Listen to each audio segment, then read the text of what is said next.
Hey guys, today we're going to be looking at the Miami Classic holster from Galco. I want to thank Natchez for sending me this holster to review. Now, when you first get the holster, it's not going to be put together. It comes in the box like this. The holster itself is up here, the double mag carrier's here, and then the two straps folded up into this section over here. So it'll be in separate pieces, and you have to attach the straps to the different parts. The mag carrier itself, you can put 2 magazines in there, and it is adjustable for depending on how long your magazines are. These are 14 round magazines for my 229, and they fit fine in the longer section of the mag carrier. This particular holster is designed for either the SIG 226 or the 229 model guns. When you start to put this thing together, you've got the instructions here. Now it tests your map folding abilities when you do this one, because it's got all those do's and don'ts and how to adjust the thing. And this is all English. This is not multiple languages here on the same thing. This is all English, and it's telling you about how to adjust it, how to put it together. And then on the other side, it has how you're supposed to carry the gun, how you draw the gun, how you put the gun back in the holster. So it pretty thorough instructions on how you're supposed to use the holster. And then it comes with a hardware pack that has pieces that you use to hold the straps in place once you get it adjusted.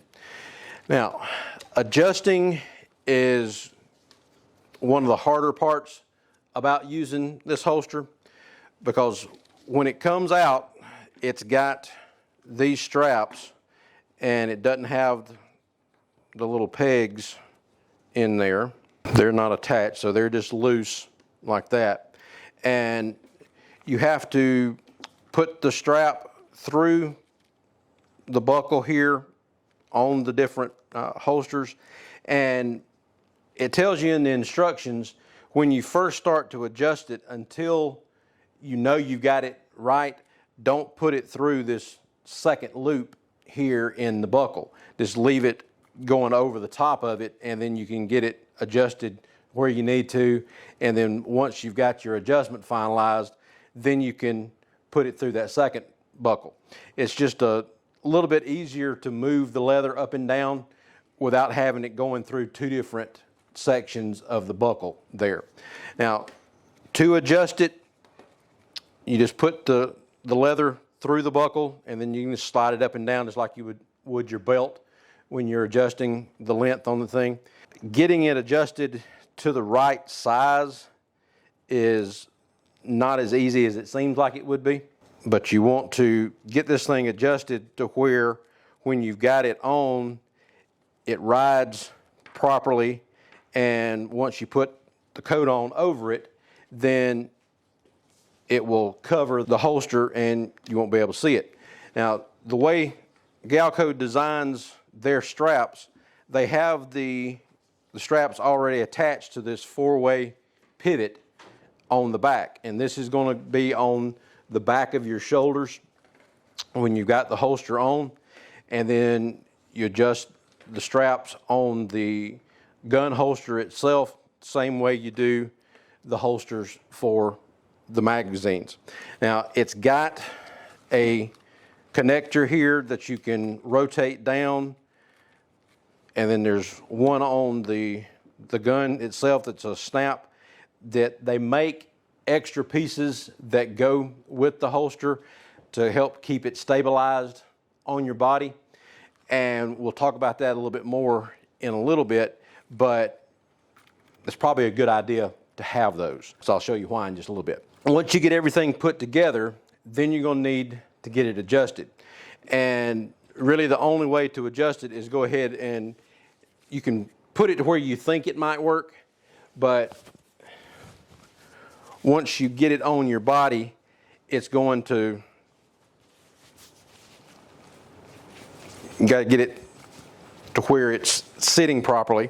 Now, the holsters over here for the magazines is not as bad because you've just got the weight of the magazines here, and as long as it's adjusted to where it's not going to be sticking out from under your coat or hitting anything here on your belt, then that one's pretty easy to do. The holster for the gun is a little harder to get adjusted the way you need it. Now, it tells you in the instructions, go ahead and put the gun in there to adjust it. We got an empty magazine here, and the gun is unloaded. But you want to have the magazine in it so that you make sure you have enough whatever is going to be sticking out of the bottom of your gun when you got the holster on to be able to adjust for that. So we'll go ahead and put the gun in the holster, and it's got a snap that holds it in place. And just stick the magazines in there.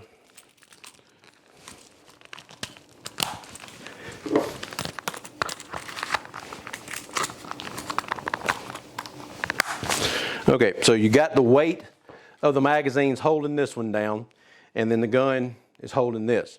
Now, once you get it on, it crosses your back right there, and you just have to make sure that the straps are laying flat against you so that it doesn't show up as much when you put your coat on. To adjust this thing, you want it to where it rides low enough that it's not up in your armpit, but also high enough so that it's not going to bump against anything else you might have on your belt and make a noise so that somebody knows you've got something under your jacket. So that's been the hardest part on getting this thing adjusted. So when I'm walking, it's not clicking against my phone or against the flashlight here on the back. This, like I said, don't have to worry about anything on that, but getting this adjusted correctly is more of an issue because you don't have as much clearance in between the top of the phone and the bottom of the magazine of the gun. So you want it adjusted high enough so that it clears all that, but again, not so high that it's hitting high against your body and getting up in your armpit, being uncomfortable. So I've got this one adjusted the way I wore it today. You can either leave the extra material underneath, or if you know you're not going to need to adjust it anymore, then you can always trim that extra leather off of it so that you don't have extra material up under there kind of getting bunched up underneath the other strap and being uncomfortable. Once you get it on and get it adjusted, it's pretty comfortable holster. If you've got a heavier gun and a couple of fully loaded magazines, you do feel the weight of the gun here in your shoulders. It kind of forces you to keep your shoulders back a little bit because it's pulling you around. But once you get your jacket on over it, the biggest issue with it is when I'm looking in the mirror, I can see that the butt of the gun is right there. I don't feel like it's in my way as far as being able to move around or anything like that. I can feel the gun here underneath my arm, but it's not uncomfortable. Driving, sitting in a chair, walking around, it's not that bad. It doesn't feel like it's moving around a whole lot. But the one thing that I was talking about earlier with those extra straps that you can get, what that would help with is that flopping around there. So if you had the extra piece that went from the holster down to your belt and kind of anchored that in place, it would keep this from moving around a little bit. But the biggest thing with this one is if you had something to anchor the bottom of the gun holster itself, then you could tie that down and it would help keep the butt of the gun a little bit tighter to your body so that it's not kicking out. The higher you get up on your body, the more it tends to want to roll out like that. But getting it down a little bit lower on the ribs so that it shapes to the body a little bit more, then you have a tendency of it hitting your belt, or what if you've got a phone or any other thing on your belt, it's going to hit it, and then you'll hear a click every time you take a step, and the gun bumps up against your phone. I really like the holster itself. The construction of the holster is really good.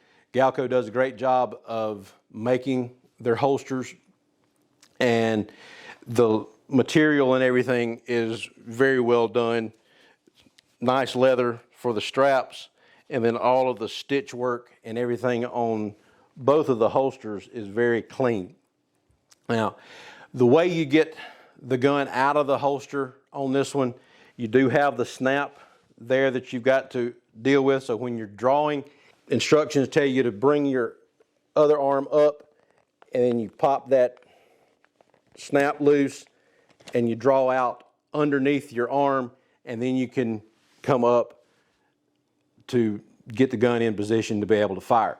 So you got to practice with the getting that snap loose, because that's going to make it a slower draw for you. So up, pop the snap, and get the gun out. And you don't keep this arm up so that you're not crossing your arm with the gun when you're starting to draw the holster out, or draw the gun out of the holster. Now, to reholster the gun, the way that it tells you to do it is hook your thumb in the front strap of the holster, hold the snap out of the way, and then you can push the gun back in the holster and then re-snap that, and then you're back in position there. So with this particular type of shoulder holster, you do have the disadvantage really of the gun being pointed at whatever is behind you. So having the gun always pointed in a safe direction, it's a little bit worse with a shoulder holster like this, because the gun is pointed behind you. So if anybody's behind you, if you're not paying attention to what you're doing, when you start to draw the gun out and you get your finger on the trigger too quick, then it could be a problem. As long as you're practicing with that and get it to where you're keeping your finger off the trigger and just down the side of the frame like you're supposed to when you draw the gun anyway, you'll be fine. Until you practice with that and get that motion done, it will be a slower draw than if you're just coming right off your hip, coming out of just a regular concealed carry holster where you've got to pull the shirt up and get the gun out that way. It's a little bit longer draw process, but if you practice with it enough, you get used to it, because shoulder holsters have been around for a while, and this particular model is one of the more popular ones from Galco. The Miami Classic has been around a long time. All of the detectives and everything that you see in a lot of the police shows are going to have the shoulder holsters like this, and I would imagine Galco is one of the more popular brands with the police departments for the shoulder holsters, because they are so well made. They hold up really well, and it's good quality material. To get the thing on and off, it's just kind of shrug it off and then put it over your head.